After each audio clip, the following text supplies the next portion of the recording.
जय श्री राधे कृष्ण।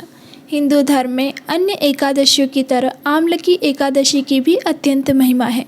फाल्गुन माह के शुक्ल पक्ष में जो पुष्प नक्षत्र में एकादशी आती है उसे आमलकी एकादशी कहते हैं। आमलकी एकादशी का व्रत अत्यंत श्रेष्ठ है। आमलकी का तात्पर्य आंवले से है। आंवले के प्रत्येक शाखा में श्री हरि विष्णु का वास होता है। आंवले को शास्त्रों में उसी प्रकार श्रेष्ठ स्थान प्राप्त है जैसे नदियों में गंगा को प्राप्त है और देवों में भगवान विष्णु को। विष्णु जी ने जब सृष्टि की रचना के लिए ब्रह्मा जी को जन्म दिया उसी समय उन्होंने आंवले के वृक्ष को भी जन्म दिया। भगवान विष्णु ने कहा है जो प्राणी स्वर्ग और मोक्ष की प्राप्ति की कामना रखते हैं उन्हें फाल्गुन शुक्ल पक्ष की आमलकी एकादशी का व्रत अवश्य रखना चाहिए। इस दिन लोग भगवान विष्णु की आराधना कर उपवास रखते हैं और आंवले के वृक्ष की पूजन करते हैं। भारत में आंवले के पेड़ को आमलकी भी कहा जाता है। हिंदू पंचांग के अनुसार फाल्गुन महीने की शुक्ल पक्ष की आमलकी एकादशी तिथि की शुरुआत 2 मार्च को सुबह 6:39 से होगी और एकादशी तिथि का समापन 3 मार्च को सुबह 9:12 पर होगा। ऐसे में उदय तिथि के अनुसार आमलकी एकादशी का व्रत 3 मार्च को रखा जाएगा। आमलकी एकादशी व्रत पारण का समय 4 मार्च को सुबह 6:48 से सुबह 9:09 तक रहेगा। हिंदू मान्यताओं के अनुसार आमलकी एकादशी से जुड़ी कथा काफ़ी प्रचलित है। एक बार मंधाता ने महर्षि वशिष्ठ से ऐसे व्रत की कथा सुनाने का आग्रह किया जिससे उन्हें मोक्ष की प्राप्ति हो। तब महर्षि वशिष्ठ ने उन्हें आमलकी एकादशी की कहानी सुनाते हुए कहा कि एक वैदिश नाम का एक नगर था जिसमें ब्राह्मण, क्षत्रिय, वैश्य और शूद्र चारों वर्ण आनंद सहित रहते थे। उस नगर में सदैव वेद ध्वनि गूंजा करती थी तथा पापी, दुराचारी और नास्तिक उस नगर में कोई नहीं था। उस नगर में चैत्रथ नाम का चंद्रवंशी राजा राज्य करता था। वह अत्यंत विद्वान तथा धार्मिक था। उस नगर की प्रजा में कोई भी दरिद्र व कंजूस नहीं था। सभी नगरवासी विष्णु भक्त थे और दुर्बल, वृद्ध, स्त्री, पुरुष एकादशी का व्रत किया करते थे। एक समय फाल्गुन मास के शुक्ल पक्ष की आमलकी एकादशी आई। उस दिन राजा, प्रजा तथा बाल, वृद्ध सबने हर्षपूर्वक व्रत किया।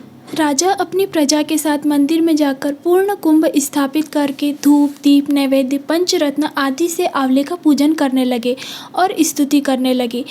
तभी वहाँ पर एक भूखा शिकारी आ गया और उसने भी बैठकर मन से कथा सुनी, जिसके कुछ दिन बाद उसकी मृत्यु हो गई। मृत्यु के बाद उसने एक राजा के यहाँ जन्म लिया और अन्न, धन, बल, साहस से परिपूर्ण रहा। एक बार जब वो थककर जंगल में ही विश्राम करने के लिए निकला तो जिन लोगों को उसने मारा था उनके संबंधी उसे मारने आए। तभी वहाँ देवी प्रकट हुई और देवी ने उन लोगों का सर्वनाश कर दिया। जब उस राजा की आंख खुली तो उसने पूछा, मेरी मदद किसने की? तब आकाशवाणी हुई कि यह तुम्हारे आमलकी एकादशी व्रत करने का फल है।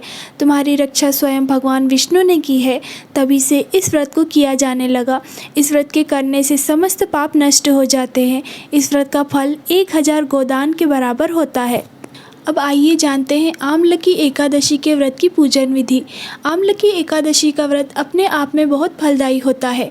आमलकी का व्रत करने के पहले एक दिन व्रती को दशमी की रात्रि में ही एकादशी व्रत के साथ भगवान विष्णु का ध्यान करते हुए सोना चाहिए, जिसके बाद अगले दिन यानी कि आमलकी एकादशी के दिन सुबह स्नान करके भगवान विष्णु की प्रतिमा के समक्ष हाथ में तिल, कुश, मुद्रा और जल लेकर संकल्प करें कि मैं भगवान विष्णु की प्रसन्नता एवं मोक्ष की कामना हेतु आमलकी एकादशी का व्रत रखता हूँ। मेरा यह व्रत सफलतापूर्वक पूरा हो इसके लिए श्री हरि मुझे अपनी शरण में रखें। तत्पश्चात भगवान विष्णु का ध्यान कर मंत्र का उच्चारण करना चाहिए। भगवान की पूजा के पश्चात पूजन सामग्री लेकर आंवले के वृक्ष की पूजा करनी चाहिए। सबसे पहले वृक्ष के चारों ओर भूमि को साफ करके उसे गाय के गोबर से पवित्र करें।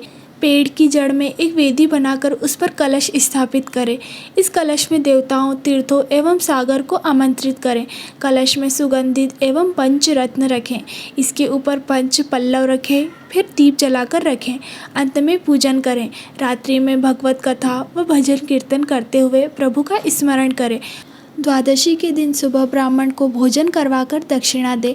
इन क्रियाओं के पश्चात उपवास खोलकर अन्न जल ग्रहण करें।